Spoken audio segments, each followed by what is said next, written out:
Hello Hornby fans and welcome to another episode of Signal Box Special, following the Great Model Railway Challenge. And this week we're talking Heat 2, the theme, classic books. So without further ado, let's jump right in. I'm Mike, we're Hornby, and welcome to Signal Box Special.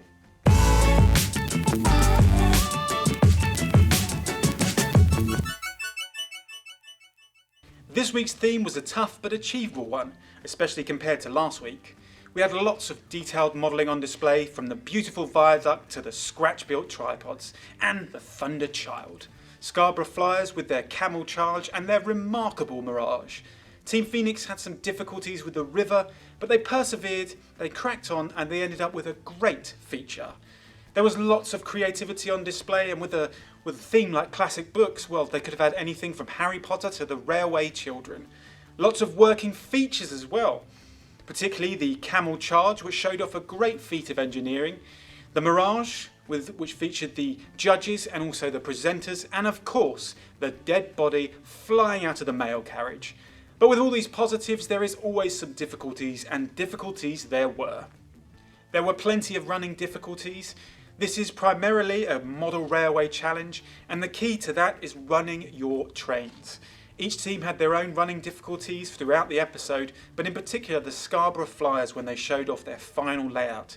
It was a little bit awkward and it did ultimately damage their chances at winning, but it's a show, these things happen, and it was on with the show. In the end, Rail Riders were victorious, winning by 3 points.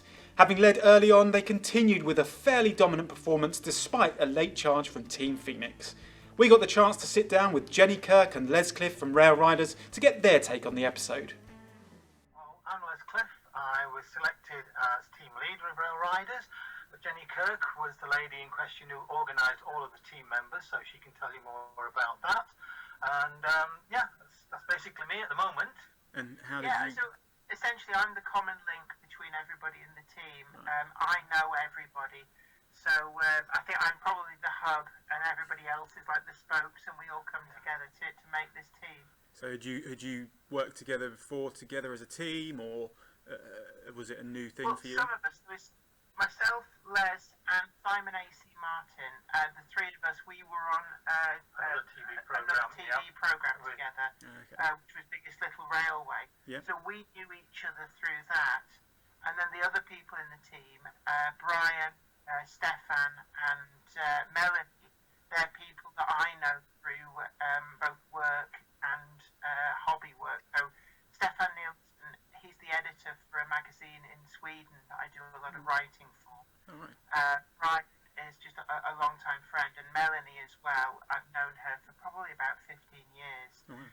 And each of these people have their own unique skill sets, which hopefully when it gets brought together has all the skills that we needed to make the layout build work. And obviously now you've seen your episode, a few days out now. Did you enjoy watching the episode? And the reruns, it's not been so bad first time round. I'm sitting there with my wife and I'm thinking, I might say something stupid, and she's going to say Wally for saying something like that. But I think generally speaking, I was alright. There was no real faux pas, were there, from any of us? No, I think everybody's always nervous before an episode is shown, because you think, oh, how am I going to come across on TV? But actually, I think we came across pretty well. One of the things that we didn't want to be sort of big-headed, full of our own importance, did we, which tends to have happened with some of the people in the previous season. So, we were mindful of that. We were respectful of all the other modelers, because, there's an awful lot of skillful people out there, whether they're newbies or whether they're old hats at it. Yeah. So, nobody really is higher in sort of standard than anybody else. You have to respect that. No, I think you came across really well. Thank you. I mean, it was tough competition. Yeah, we had a tough round. Really tough competition. So I'm glad we came through.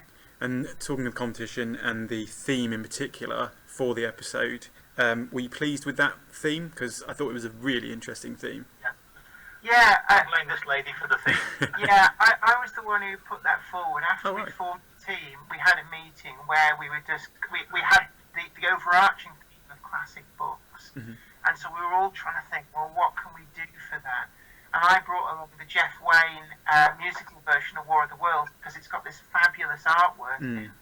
and I said, look, we can do this, that this would be a good theme. And I think what we were looking for was a theme that doesn't need explanation, that people just look at it and they just know it's War of the Worlds. Yeah. And as soon as I showed everybody that album cover and said, look, we can take this as our cues for the different aspects of the book, everybody got behind that. Yeah. It was on board with all of us. We were all excited about it. The hardest part was trying to decide some of the issues that we would have to leave out because of the space restrictions and everything else. Yeah. So when it came to like the harbour scene, we decided that you could only really have one boat in the harbour. There was no room for the ones that people were trying to escape on. There was only really room for the main feature, the Thunder Child exploding. Yeah. And we didn't worry about having to do all kind of shunting puzzles in the dockyard or anything like that.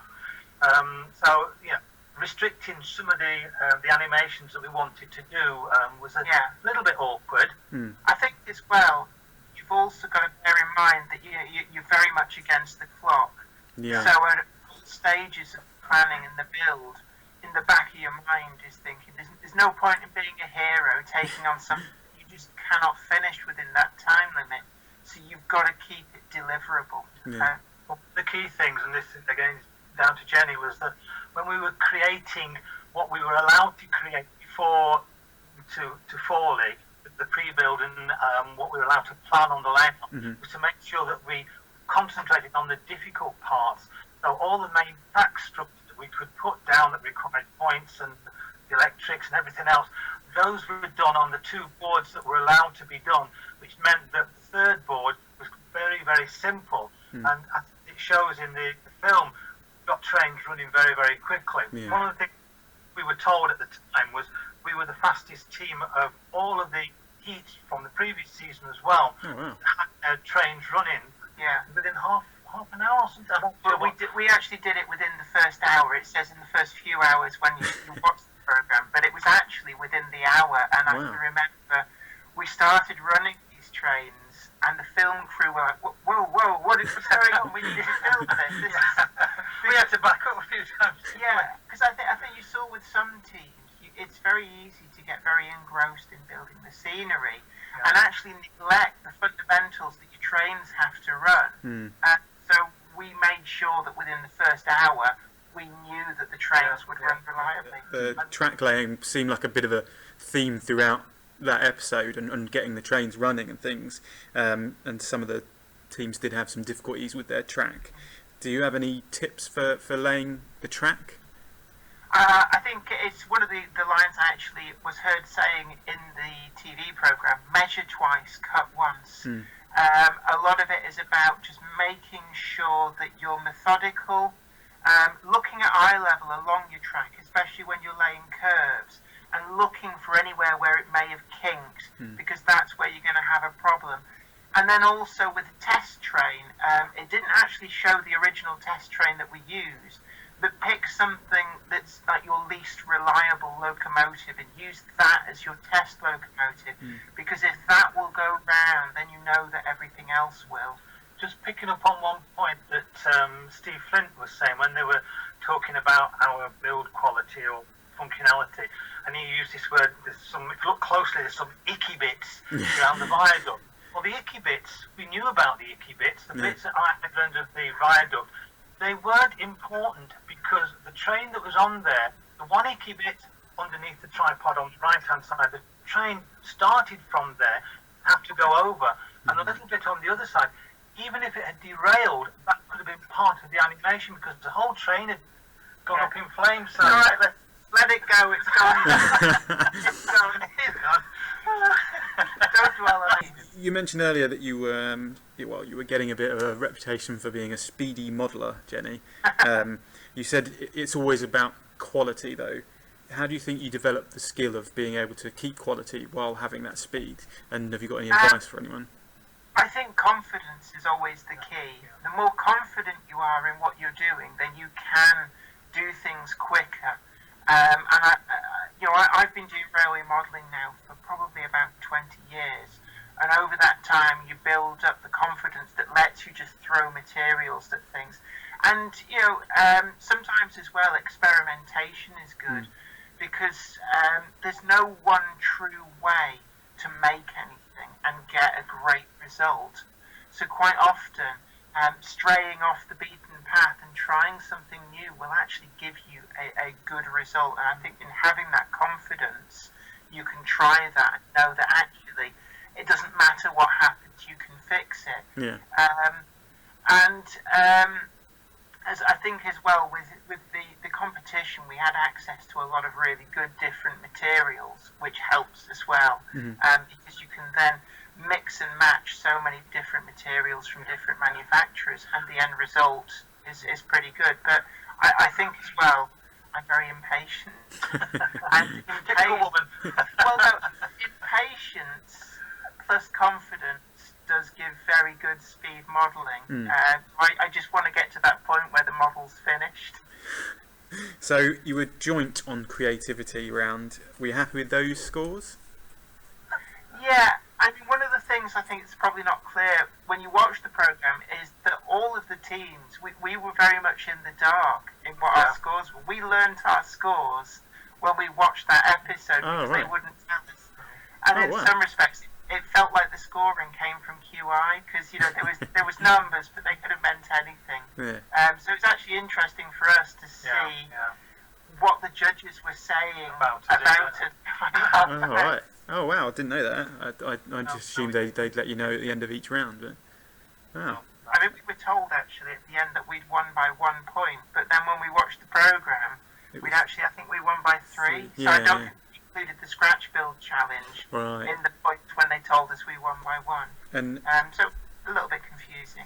Obviously, you did win the scratch build challenge, and the items weren't particularly easy to incorporate. How do you think Melanie did?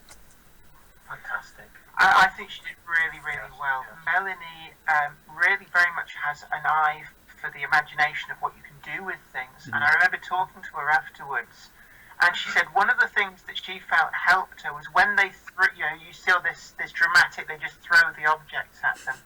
She caught the watering can upside down. Right. And in looking at it upside down, it made her immediately think that looks like a kind of gasometer, that main bulk of the shape. And she said if she'd have caught it the other way up, it might have set her off in a different direction, which I thought was quite an interesting thing. That sometimes when you look at an inanimate object and you're thinking, how can I incorporate this? How can I use it? Maybe try looking at it from so many different angles, and maybe it will suggest to you what you can do with it. But I think she did amazingly well because the scratch build challenge is a bit like chalk and cheese. You either love it or you hate it.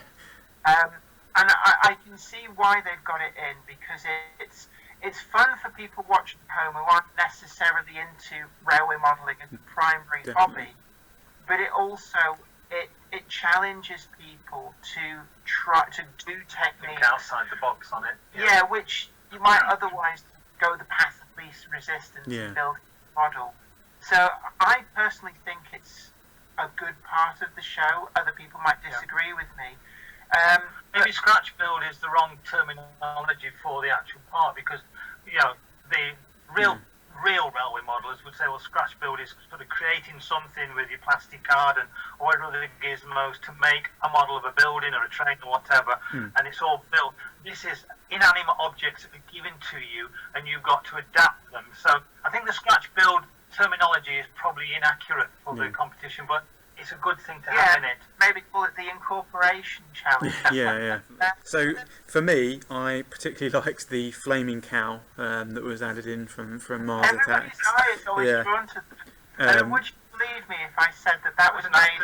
That was made in the final 5 minutes when we finished, and it's like we just you see us all lined up drinking cups of tea, and Melanie. Sort of with a little twinkle in her eye, had one of these. They're actually the Hornby farm animal packs. We had some of these left over, and she took the cow out, and she said, "I'm going to make this look like the cows from Mars Attacks." And she just quickly nipped into the craft room and came back with that. And it was the one thing that Tim loves humorous things, and he just homed in on that. And sometimes it's amazing that some of these things that are almost an afterthought really capture the imagination, and the cow did that. But one of the funny things that wasn't shown but was filmed, we got on very well with all of the teams. There was a lot of camaraderie. Scarborough Flyers, one of the little, I think it was called Bob, the small guy. Sorry. I can't remember his name. Well, one of them took one of their camels after their filming had been done.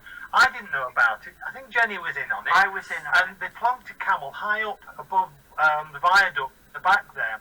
So Tim comes along and he's chatting to me about all the realism. Again, it's not filmed, this bit on TV. And he said, "Are you sure it's realistic?" I mean, and he goes to this corner and he pulls out this camel, and you pop up from behind and say, "Sabotage! Sabotage!" Yeah. Colin the camel, as he was called from then onwards, we took. Yeah. We don't know whether he'll appear again, but we took him to this. Yeah, there was a bit of fun between teams, wasn't yeah, there? I think obviously with television they film so much, and so much actually goes to the cutting room floor purely because of time restraints. Yeah. I wouldn't want to be an editor because it must be heartbreaking to see so much good footage just go to the cutting room floor. Yeah. And talking about your rivals, were there anything you were particularly fond of in the other builds? I thought that the Team Phoenix, they had some very imaginative animations. Things like the avalanche was particularly effective. It took a long time to reset, though. That was the only thing about it. They'd let the snow fly, and then it's like, well, we need to reset for another take. And they really pushed the boundaries of rowing modelling, and I felt that was really important. They kind of embraced the theme really well with the turntable, with the motif of the different things suggesting different Agatha Christie books. The incorporation of the books into the model. I think we've all grown up when we were very young. We'd use anything to hand to make a model railway. I can remember using the boxes that the models came in to build tunnels, to build hill signs. And for me, that kind of made that bridge back to that younger part of childhood. But then the Scarborough Flyers, I loved the way that they'd embraced this desert environment. And it's in the UK, desert environments aren't something that we normally model, and they pulled that off really well. I thought it was a really innovative use of a different modelling skill set, which again was what the competition needed, layouts that were radically different from each other. And I'm modelling on there from the ruined towers and everything to the square boxes of an Islamic kind of settlement and the Bedouin tent and the camelator, travelator with the camels. Well, marvellous, they really, did push the boundaries there. I mean, I like they had the spinning platform, and it's something I talked to Steve Flint afterwards about it, and I said for me, I think that was the one thing I would take away from their layout that stuck in my mind, because we've all seen model railways where a train pulls into a platform that's full of people, and it leaves and people are still there. It was something that I thought, that is something that people could easily incorporate into their own model, which adds to the play value, that adds to the realism, and I really like that thinking outside the box. And you were running away with it for quite a lot of the show. Were you nervous waiting for the final results at the end? I imagine you would be. We were on the set because you've seen the results now, which we've only just seen now. We had no idea how close or how far or whatever it was, and we weren't even told, even though we'd won at the end, what the final sort of gap was. So we were genuinely standing there, sort of worried. We thought we were as good as everybody else, but whether we're better, we just didn't know. And I think modelling, it's almost like art. It's very subjective. What one person really loves, another person may not like, and what struck me was that even though the way it's edited and filmed, it might look like we were making this great progress compared to everybody else, but the end result was I genuinely believed that it was a three-way tie. There was any of those three layouts could have won it. But yeah, I think we all felt that you have to look at it. We've gone there, we've given it our best, regardless of what happens. We were proud of what we achieved, and we had a good time. But when we consider that probably over 600 people applied to go and do this show, to actually get selected to form a team and to go up against 14 other teams, that in itself speaks volumes, and it made us proud to get in. So even if you go out in the first round, it's no discredit to you. Somebody's got to win, somebody's got to lose, somebody's got to get to the final and lift the cup, kind of thing. So having taken part, it's something that we would treasure for the rest of our lives, of things that we've done. It's an amazing experience. It can get stressful at times, but in a good way. And when you look back on it, I find myself thinking, I had a really good week that week. And the settings as well, even just to go and see Fawley Hill. It's a crazy place. Eclectic, I think you'd call that eclectic. But, the whole experience was wonderful. And, if asked if I'd do it again, I think probably yes. Yes, I'd have a go. But at the same time, not being greedy, it's there for other people. I think I mentioned somewhere along the lines that one of the things I hope it doesn't become is to become too highbrow and too top-notch for people who feel, I'm not good enough to have a go at it.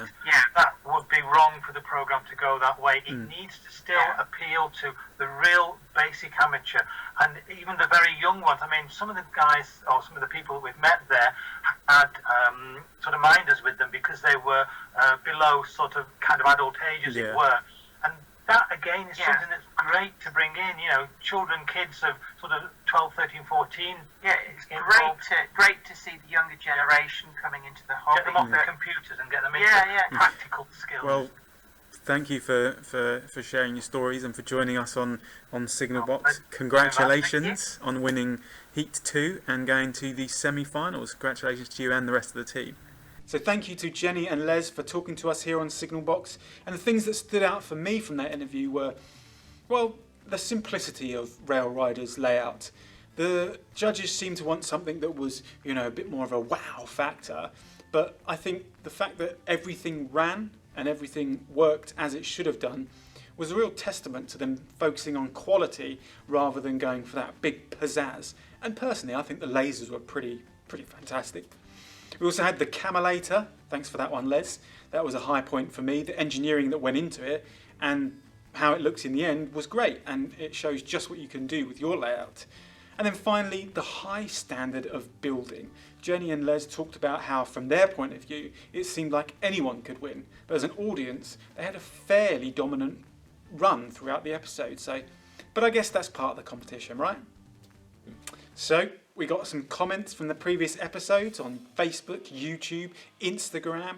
It's great that you're getting involved, so let's see what the people have got to say. First one is from John Fenney on YouTube. He says, an excellent addition to the Channel 5 show. Thank you. Very useful to hear how the show is produced and also tips on how to create the lava wagon effects. Can only be good to promote the hobby further and to the younger generation. Well, thank you, John. We completely agree, and we hope that in this series we can bring you some extra tips and tricks from the people that have won, and hopefully just add to that advice and give you something a little bit extra that the TV show doesn't give you. It's always great to promote the hobby, as you said, and we've already seen some younger people on the show, so hopefully we can help promote that, and if we do, that's great. So next up, Matt Thorpe on Facebook says, now that's a theme I like. Can almost predict there'll be a Harry Potter inspired layout, but I could be wrong. Unfortunately, you were wrong, Matt, but I think the choices that the teams made were great, and Harry Potter would have been a brilliant theme, but you can't complain with War of the Worlds and Agatha Christie, can you? Another one from Facebook here. Daniel Hunt says, fantastic advert from Hornby during the third break. We're so glad that you saw that. We're really happy to have that ad back on TV and to help promote the hobby. So yeah, thanks for checking out, and who knows if you'll see it again. Last but not least, Paul Heath 1966 on Instagram says the right team and layout won. Well, we agree. It's been tough and there are some great teams, but we think that they've pretty much got it right so far, and let's hope it continues for the rest of the series. Looking ahead to Heat 3, and the theme is Best of British. pitting the first ever all-female team, Loco Ladies, against the Railmen of Kent and the Cambrian Coasters. Who will win? Tune in on Friday at 8 p.m. on Channel 5 to find out. And join us next week where we'll be talking exclusively to the winners. Until then, I'm Mike, you've been great, and we'll see you at the next stop.